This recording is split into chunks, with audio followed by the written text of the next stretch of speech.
जय हिंद दोस्तों, आपका स्वागत है हमारे चैनल साइंस ज्ञानम में। आज की वीडियो में हम जानकारी लेने वाले हैं जंतु जगत का आधुनिक वर्गीकरण। तो जैसा कि यूपी टेट एग्ज़ाम जो डेट थी वो आ चुकी थी जुलाई में, 2, 3, 4 जुलाई को आने वाला था।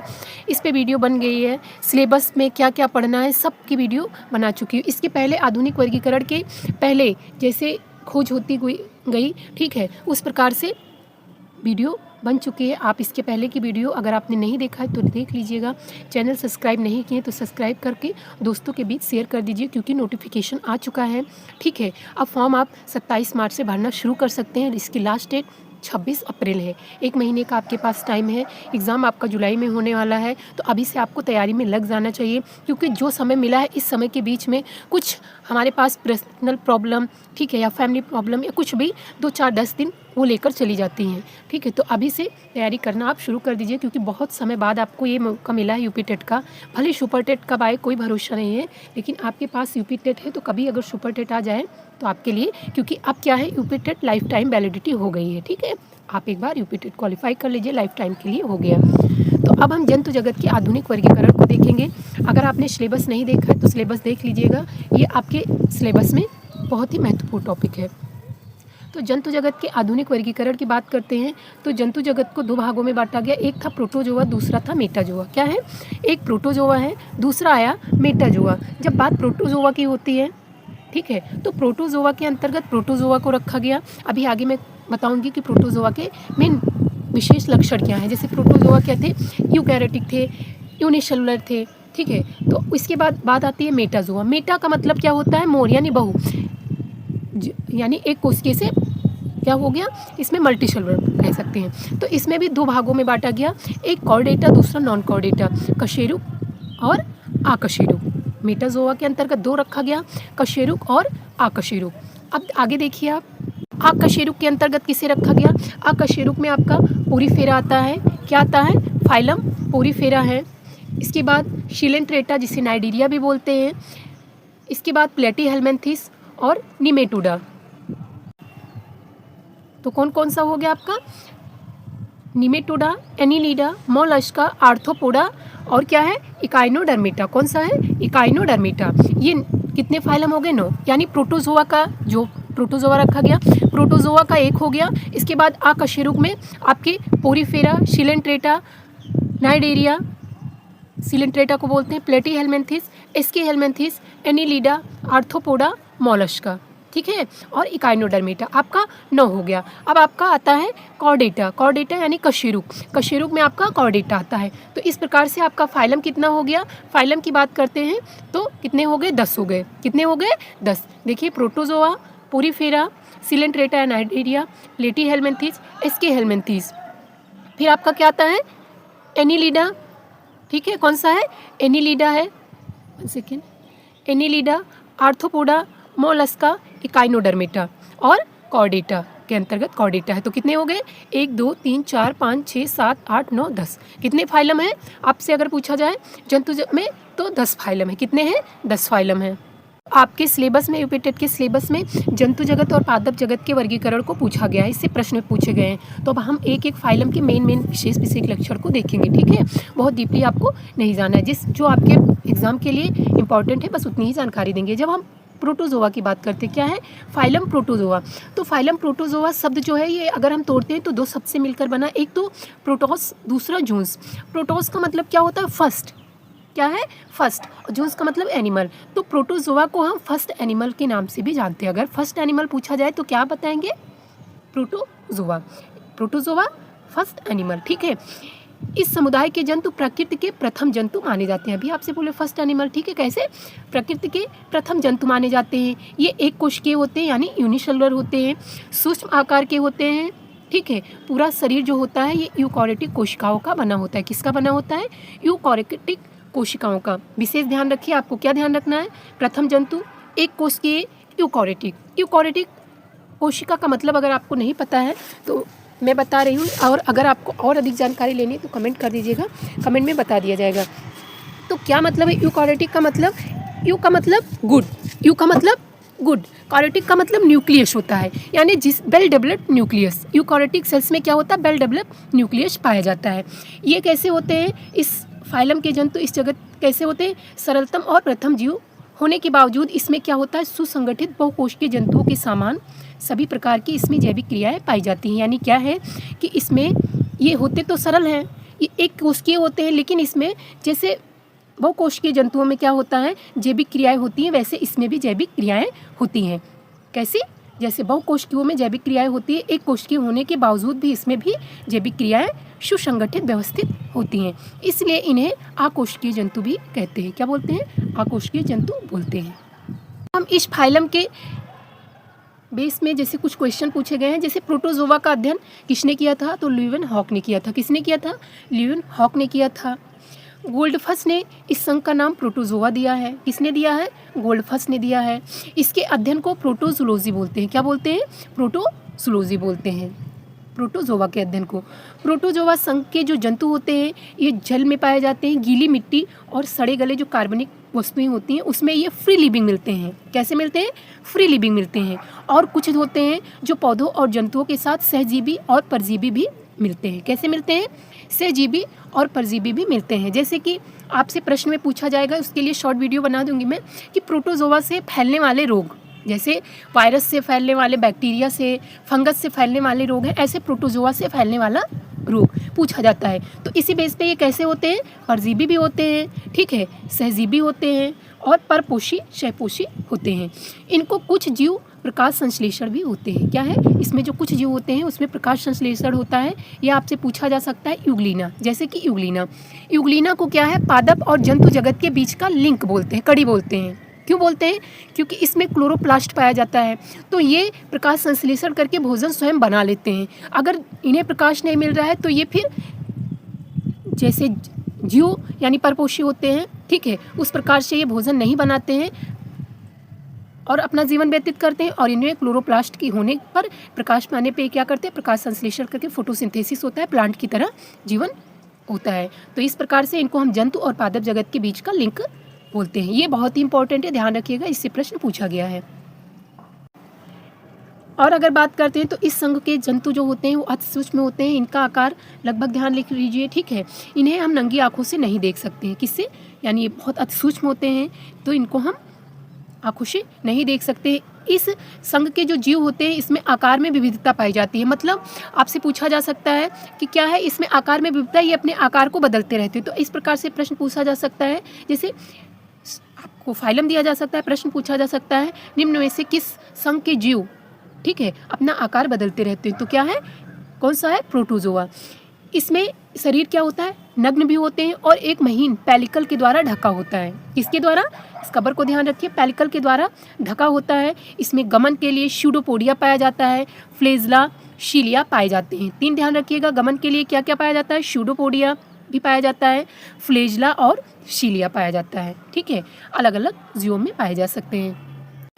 बात करते हैं, जैसे अभी आपसे बात किया गया, ये यूनिसेलुलर होते हैं, फिर भी ये मल्टीसेलुलर ऑर्गेनिज्म की तरह क्या करते हैं? इसमें जो जैविक क्रियाएं होती हैं पाई जाती है। तो इसमें क्या होता है? इसमें फूड वैक्यूल पाए जाते हैं, ठीक है, वैक्यूल आपने पढ़ा है ना, सेल ऑर्गेनल्स। अगर नहीं पढ़ा है तो इस पहली वीडियो बनाई जा चुकी है, लेकिन यूपी टेट के लिए अभी नहीं बनाई गई सेल ऑर्गेनल्स की, तो बनाया जाएगा, आप देख लीजिए। तो इसमें क्या होता है? वैक्यूल्स क्या होते हैं? खाली स्थान होता है, ठीक है, जिसमें क्या होते हैं?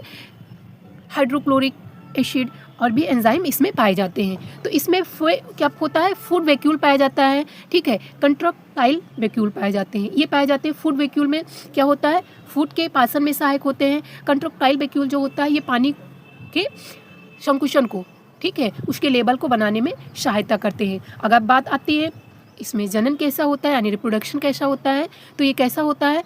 एसेक्सुअल और सेक्सुअल दोनों प्रकार से पाया जाता है, यानी अलैंगिक और लैंगिक दोनों प्रकार से इसमें पाए जाते हैं। तो ये आपका प्रोटोजोआ का जो विशिष्ट लक्षण है, ठीक है, एग्जाम के लिए आपके यूपी टेट के लिए वो यहाँ पे बताया गया है। इससे अधिक प्रश्न नहीं बन सकता है। आप कोई भी प्रीवियस ईयर देख लीजिए, इससे सारे प्रश्न इसी में से बन सकते हैं जो विशिष्ट लक्षण है। अब हम आगे देखते हैं, जैसे इसमें से बनने वाले, क्योंकि अभी बताया गया क्या है, ये परजीवी होते हैं यानी बीमारियां फैलाते हैं। तो प्रोटोजोआ से जैसे मलेरिया से बात करते हैं तो प्लाज्मोडियम, कौन सा है? प्लाज्मोडियम है रोग, ठीक है। और अगर रोग वाहक की बात करें यानी वाहक का काम कौन करता है, तो एनाफिलीज मॉस्किटो यानी एनाफिलीज मच्छर के काटने से होता है, ठीक है।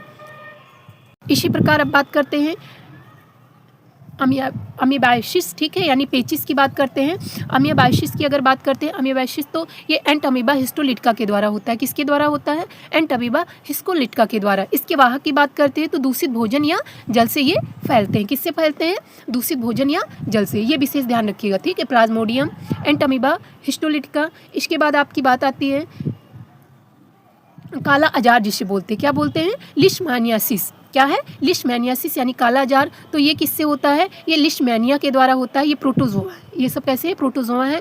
इसके वाहक की बात करें तो सेंट फ्लाई होती है। किसके द्वारा फैलती है? सेंट फ्लाई के द्वारा ये बीमारी फैलती है। इसी प्रकार स्लीपिंग सिकनेस होता है। क्या होता है? Sleeping sickness. तो स्लीपिंग सिकनेस किस प्रोटोजोआ के द्वारा होता है? तो स्लीपिंग सिकनेस जो होता है ये ट्रिप्नोसोमा के द्वारा होता है। कौन सा प्रोटोजोआ है? ट्रिप्नोसोमा। ये कैसी होती है? टेट्सेट्स फ्लाई के द्वारा काटने से होती है। किससे? तेज से फ्लाई बोलते हैं इसको। क्या बोलते हैं? तेज से फ्लाई आपको मिलेगा, ये ध्यान रखिएगा। हिंदी में आपको मिलेगा तेज से फ्लाई के काटने से होता है। इसकी यानी वाहक का काम ये करते हैं, ये प्रोटोजोन्स हैं। इसके बाद जब बात आती है अगली बीमारी की तो क्या है? जियार्डियासिस। क्या है? जियार्डियासिस। ये जियार्डिया लैम्ब्लिया प्रोटोजोआ के द्वारा होता है। किसके द्वारा? जार्डिया लैम्ब्लिया प्रोटोजोआ के द्वारा होता है। वाहक का काम, अगर वाहक यानी किसके द्वारा ये बीमारी फैलती है तो दूषित पानी से फैलती है, ठीक है। तो ये प्रोटोजोआ से फैलने वाले रोग हैं। तो ये आपका प्रोटोजोआ से फैलने वाला रोग था, ठीक है। ये प्रोटोजोआ से फैलने वाले रोग अगर आपको याद नहीं हो रहे तो इसके लिए एक शॉर्ट ट्रिक के माध्यम से शॉर्ट वीडियो बना दूंगी, तो उसको आप देखकर याद कर लीजिएगा। क्योंकि प्रोटोजोआ से फैलने वाली जो बीमारियां हैं वो यूपी टेट और भी अदर एग्जाम के लिए बहुत इंपॉर्टेंट है, पूछी जाती है। प्रोटोजोआ, बैक्टीरिया, इन सबसे फैलने वाली बीमारियाँ। अब चलिए हम प्रोटोजोआ की देख लेते हैं कुछ एनिमल को। जैसे जब बात करते हैं क्या है? ये अमीबा है। क्या है? अमीबा। अमीबा को हम बोलते हैं कि ये अपना आकार बदलता रहता है, अमीबा, ठीक है। अब अमीबा में जैसे अभी ये कॉन्ट्रैक्टाइल वैक्यूल है। क्या है? कॉन्ट्रैक्टाइल वैक्यूल पाया जाता है। इसमें गमन के लिए क्या है? स्यूडोपोडिया। गमन के लिए स्यूडोपोडिया है, ठीक है। ये अमीबा है। इस प्रकार बात करते हैं पैरामीशियम। पैरामीशियम आपको एक ग्रीन पैरामीशियम है। पैरामीशियम क्या है? इसमें विशेष आपसे पूछा जाता है दो प्रकार के न्यूक्लियस, एक माइक्रो और एक माइक्रो न्यूक्लियस पाए जाते हैं। ये आपसे पूछा नहीं जाएगा, इतना इंपॉर्टेंट, लेकिन आप देख लीजिए, बता रही हूँ। इसमें गमन के लिए शीलिया पाया जाता है। क्या पाया जाता है?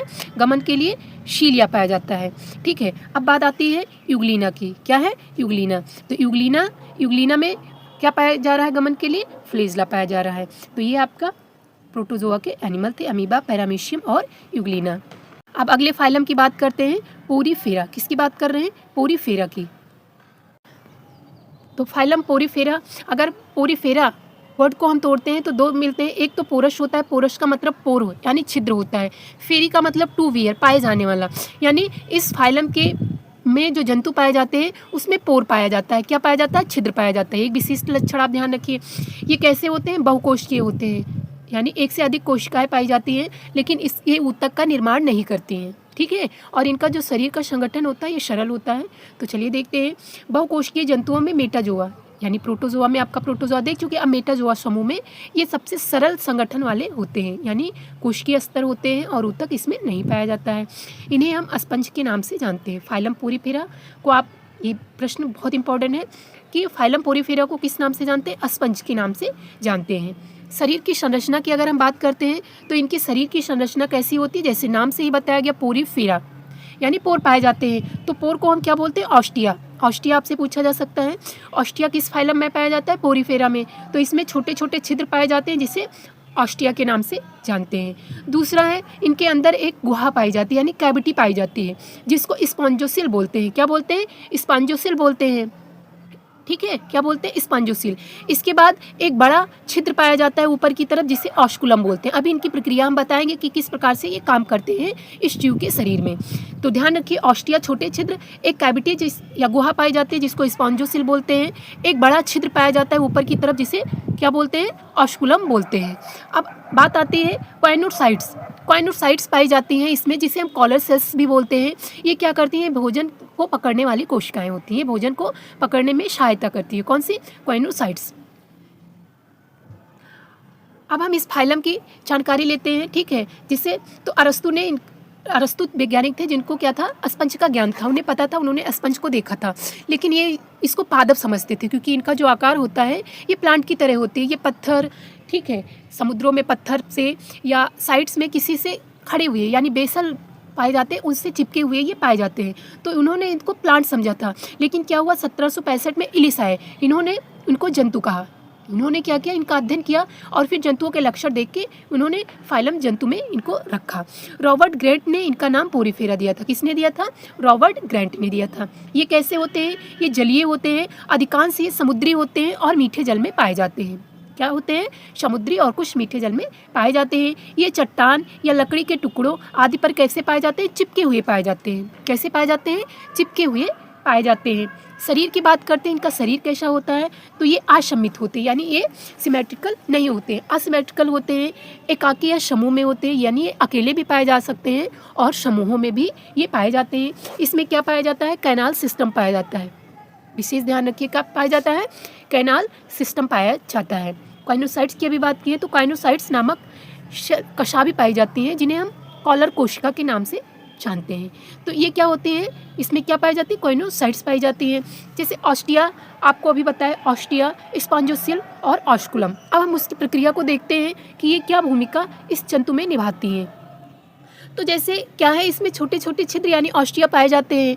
ये कैसी है? मल्टी सेलुलर है, लेकिन इसमें टिश्यू नहीं पाया जा रहा है, ऊतक नहीं पाया जा रहा है, अंग नहीं पाया जा रहा है। ये जंतु हैं, जीवित हैं, तो इन्हें भी भोजन पानी की आवश्यकता है। तो इस प्रकार प्रकृति ने इनके शरीर को व्यवस्थित किया है। तो छोटे छोटे जो छिद्र यानी ऑस्टिया पाए जाते हैं, इसमें क्या होता है? ये समुद्र या जल में रहते हैं। तो इस ऑस्टिया के माध्यम से क्या होता है? शरीर में इनकी पानी जाता है, यानी इनके शरीर में पानी जाता है। अब पानी के माध्यम से ये भोजन लेते हैं, ठीक है। ऑक्सीजन यानी सांस, यानी उसी पानी के माध्यम से ये लेती है। तो ये जल कहाँ पर जाता है? स्पॉन्जोसिल में पहुँच जाता है। ऑस्टिया के माध्यम से स्पॉन्जोसिल में पहुँचता है। अब वहाँ पर क्या होता है? कार्बन डाइऑक्साइड यानी श्वसन होता है, ठीक है। कार्बन डाइऑक्साइड निकालते हैं, ऑक्सीजन लेती है। जो इन्हें भोजन की आवश्यकता है पानी के माध्यम से पहुँच रहा है, उसको ये ले रही हैं, स्पॉन्जोसिल में पहुँच ले रही हैं। उसके बाद यानी जब कार्बन डाइऑक्साइड और जो भी अवशिष्ट है वो ऑस्कुलम के द्वारा बाहर पानी के माध्यम से निकल जा रहा है, ठीक है। तो इसमें पाचन की अगर बात करें, पाचन कैसा पाया जा रहा है? तो इंट्रासेलुलर पाया जा रहा है। कैसा पाया जा रहा है? इंट्रासेलुलर, यानी ऑस्टिया के माध्यम से स्पॉन्जोसिल में जा रहा है, ठीक है। वहीं पे ये ले रहे हैं और फिर बाहर निकल रहा है पानी के माध्यम से। तो पाचन इसमें कैसा पाया जा रहा है? इंट्रासेलुलर। ये ध्यान रखिए, संघ पोरीफेरा में पाचन इंट्रासेलुलर पाया जाता है। अब बात करते हैं जनन या रिप्रोडक्शन की। तो लैंगिक और अलैंगिक दोनों पाया जाता है। कैसा? सेक्सुअल और असेक्सुअल दोनों प्रकार से इसमें जनन होता है। आगे हम बात करते हैं, जैसे स्पंज है, क्या संघ जो फाइलम पोरीफेरा है, इनको स्पंज के नाम से जानते हैं। तो ये क्या है? चिपके हुए पाए जा रहे हैं, इसमें टिश्यू बन नहीं रहा है। तो शरीर के सपोर्ट के लिए भी इन्हें ज़रूरत है ना, यानी शरीर के आकार देने के लिए, जैसे हमारे शरीर में हड्डियों का एक कंकाल पाया जा रहा है, वैसे इसमें क्या पाया जाता है? स्पैक्यूल्स पाया जाता है या स्पंजिन नामक तंतु पाया जाता है। बहुत इंपॉर्टेंट है, मोस्ट इंपॉर्टेंट, ध्यान रखिए। क्या पाया जाता है? स्पैक्यूल्स या स्पंजिन तंतु पाए जाते हैं, जो बाह्य कंकाल बनाते हैं, ठीक है, और इन्हें एक ढांचा देते हैं। जैसे एग्जाम्पल के लिए बाथ स्पंज है, टर्किश बाथ स्पंज है, हिपोस्पंजिया, ये सब पाए जा रहे हैं, ठीक है। इसमें कुछ ऑर्नामेंटल है जो बहुत इंपॉर्टेंट है, पूछा गया है। जैसे यूपलेक्टेला, क्या है? यूपलेक्टेला है, पोरीफेरा का पाया जाता है, इसको ऑर्नामेंटल के लिए यूज करते हैं, ठीक है। जैसे आपके सिलेबस में जो है ये जीवन के लिए महत्वपूर्ण प्लांट्स और जीवों का अध्ययन करना है, तो ये भी आपके उस टॉपिक से ये भी हो सकता है, क्योंकि जैसे बात स्पंज है, इसको हम रोज़मर्रा के उसमें यूज करते हैं। जैसे आज हम कृत्रिम, प्राकृतिक नहीं, कृत्रिम यूज करते हैं, जो नायलॉन रेयॉन के बने हुए आते हैं, ठीक है। इसी प्रकार से नेचुरल प्राकृतिक बाथ स्पंज का यूज होता है, ठीक है, लेकिन वो काफ़ी महंगे मिलते हैं, ठीक है, नहीं उपलब्ध हैं। तो यहाँ पे कृत्रिम नायलॉन के बने हुए लोग यूज करते हैं, तो ये भी दैनिक जीवन में उपयोग होता रहा है बाथ स्पंज का। जैसे ऑर्नामेंटल में यूपलेक्टेला है, तो इसको हम सुंदरता की देवी बोलते हैं, यानी ये तीनों नाम ध्यान रखिए। सुंदरता की देवी, वीनस फ्लावर बास्केट किसको बोलते हैं? यूपलेक्टेला को बोलते हैं। इनकी जो संरचना होती है वो जालीनुमा होती है। तो आप फाइलम पोरीफेरा का देख लीजिए, ये दिया गया है आपका, ठीक है। एक एनिमल को यहाँ पर रखे हैं, ये है, जैसे यहाँ पे हमने बात किया था ऑस्टिया की, तो ये ऑस्टिया पाए जा रहे हैं, ऑस्टिया ये पाए जा रहे हैं, ठीक है। इनके माध्यम से क्या है, ये जल है ये आ रहे हैं शरीर में, ठीक है। इसके बाद ये कहाँ पर आ रहा है? ये स्पॉन्जोसिल में आ रहा है। कहाँ पर? ये स्पॉन्जोसिल में आ रहा है, ठीक है। ये देखिए वाटर जा रहा है स्पॉन्जोसिल में। इसके बाद ये ऑस्कुलम है, ऑस्कुलम के द्वारा यानी जल बाहर निकल रहा है, ठीक है। और आपसे बात किए थे स्पाइकुल्स या स्पंजन फाइबर जो पाए जा रहे हैं, ये हैं, ये देखिए यहाँ पर ये पत्थरों से चिपके हुए पाए जा रहे हैं। ये कॉलर सेल्स हैं, ठीक है। ये फूड पार्टिकल्स आ रही हैं, कोइनोसाइट्स, जो भोजन के पाचन में सहायता कर रही हैं। प्रक्रिया को आप देख लीजिए, ये प्रश्न कई बार पूछे गए हैं। तो वाटर कैसे इन किसके माध्यम से हो रहा है, ऑस्टिया के माध्यम से स्पंजोसिल में जा रहा है, ऑस्कुलम के द्वारा आउट हो रहा है, ठीक है। तो ये आपका फाइलम पोरीफेरा कंप्लीट हो गया है। अब हम सिलेंट्रेटा को देखेंगे। तो मुझे लग रहा है कि वीडियो लगभग हो चुकी है। तो आज 2 फाइलम का अध्ययन किए हैं। अगली वीडियो में हम फाइलम सिलेंट्रेटा और प्लेटीहेल्मिन्थेस को देखेंगे। तो वीडियो कैसी लगी है, अच्छी लगी है तो लाइक कमेंट करिए, चैनल को सब्सक्राइब करना बिल्कुल मत भूलिए और दोस्तों के बीच शेयर कर दीजिए। अगर आपको इसमें कोई जानकारी ऐसी लग रही है कि बहुत अधिकता है, ठीक है, या कोई भी ऐसा लग रहा है तो आप कमेंट ज़रूर करिएगा। धन्यवाद। मिलते हैं अगली वीडियो में एक नए टॉपिक के साथ। जय हिंद।